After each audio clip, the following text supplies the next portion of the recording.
Atake ngayon. Heto naman po, pampatakam sa umaga. Kung naghahanap po kayo ng affordable seafood date, may ibibida sa inyong kainan ng ating Eat Girl. Walang iba kundi si Maui, ang kanyang paandar. Fresh na paluto na pwede ring on the go. Heto, pangarap po ba mga kapatid ang magkaroon ng seafood date sa Dampa? Aba, puntahan natin ang ating favorite eat girl na si Maui na nasa Cubao po ngayon para ipakita sa atin ang giant crabs at iba pang nakatatakam na seafood. Mau?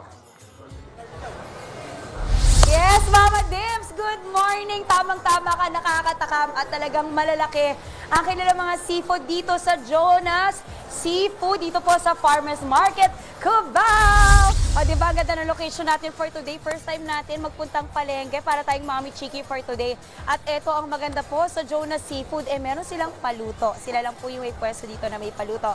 At para pag-usapan pa yan, tawagin po natin ang owner na si Miss Jonah. Hello, Miss Jonah! Good morning, kapatid. Good morning, kapatid. Ayan. Hello po. Okay, Miss Jonah, pag-usapan po natin ang lalaki ng inyong mga seafood Opo, dito. Natuwa ako kasi syempre, fresh at nakikita kong dekalidad, nakikita ko buhay-buhay pa Opo. sila. Saan niyo po sila kinukuha itong mga seafood niyo? Itong mga seafoods natin, marami po siyang pinanggalingan. Meron tayong Rojas, meron tayong Pampanga at Bataan po. Okay. So, talagang iba-iba yung Opo. pinanggagalingan nila. Kaya Opo. fresh at Opo. iba-iba yung quality. Masarap talaga. Kailan kayo nag-start? Since 2010 pa po, ma'am. 2010 pa, Opo. matagal-tagal na pala Opo, kayo ma'am. ha. Okay, i-check natin ang kanilang mga seafood. Miss Jonah, tara po. Gusto kong pakita sa inyo mga kapatid, yung mga kinukwento ko talaga mga giant ang kanilang mga seafood dito. Wait lang, yung crab pala, naiwan ko doon. Wait lang, halika mga kapatid. Samahan niyo ako. Opo. Ayan. Oh my gosh, ayan. Oy, buhay pa. Kumikit! Opo. Ma'am, baka makagat ka. Okay. Ayan, makita nyo, ang laki talaga. Kasing laki ng aking mukha halos or kamay. Ganun siya kalaki. So ito po ay mga alimango. Opo, alimango na tinatawag. po. At ang Opo. lalaki ng kanilang claws. I'm Ito sure po yung mataba din female. laman. Babae, ma'am. Babae. Opo. Magkano po yung ganito nyo? Ito po, ma'am, nasa 1.5 po per kilo 1.5 per ng kilo. ganito kalalaki. Okay. Lahat sila ganyang kalaki talaga. Opo, ma'am. And I'm sure pag binuksan nyo to at tinuto, talagang Maraming puno ang aligid. laman. Opo. Yung mayakap siya sa akin. Okay. Ayan.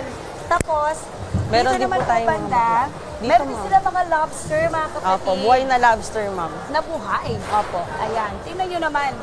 Gaano po kalaki ang aral ng kanilang lobster. Buhay Wait pa lang. po. Kita nyo? Ayan, ang laki. Magkano po yung ganito? 3.5 po ito per kilo. Per kilo? Opo, buhay po siya at Ang isang fresh. kilo, umabot ng ilang peraso kaya? Mga 2 piraso po, 1.2. Oo, Opo. okay. Pero kasi ang lobster talaga, medyo mahal talaga. Opo, ang mahal lobster. po talaga Kilala ang naman natin lobster. ang mahal talaga ang mga lobster. Tingnan nyo naman mga kapatid, talagang Buhay na buhay ano pa po. sila, gumagalaw Opo. pa po. Okay, eto pa. So meron tayong mga talaba, tahong.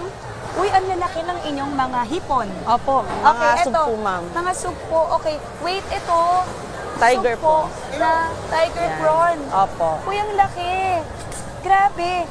Magkano yung ganito? 1.3 po per kilo, ma'am. Mga ilang Opo. peraso pa yun? Mga 8 to 10 pieces po. 8 to 10 pieces. Okay, mga kapatid, ako kasi, hindi ako ganun ka maalam sa mga Opo. ganito. Pero napansin ko kasi, may prawns, may May swahe. swahe po. Ano po yung pagkakaiba tulad, para sa mga kapatid na tulad ko na hindi masyadong maalam sa ganito, ano po pagkakaiba ng prawns sa swahe? Ito pong swai natin, ma'am. Ito po yung malambot ng shell. Okay. At masarap po yung panghalabos. Ay, okay, Yan po. ayan.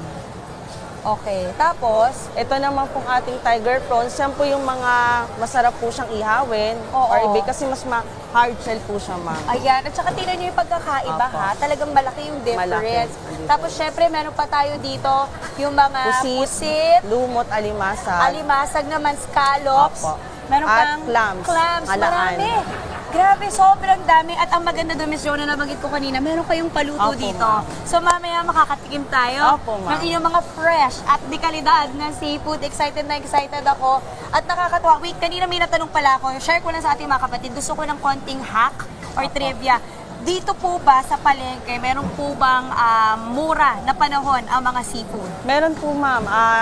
Nag-start po yan ng June, July, August, September hanggang October po. Mura po ang seafoods Oh, po. yun. Pero pinakamahal sa makapanahon na Mga nag-start po na mahal ng seafoods, mga December po hanggang po matapos ang mahal na araw. Ayun. So, kumbaga expected na nila yun, ano? Opo. At alam nyo mga kapatid, nakakatuwa dito po sa Farmers Market, talagang buhay na buhay. Ganitong oras pa lang at masisipag ang mga Opo. tao dito.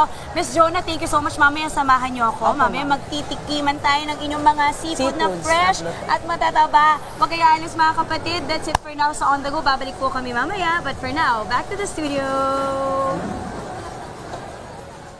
Sana pala Napakasarap naman talaga. Maraming salamat, Maui.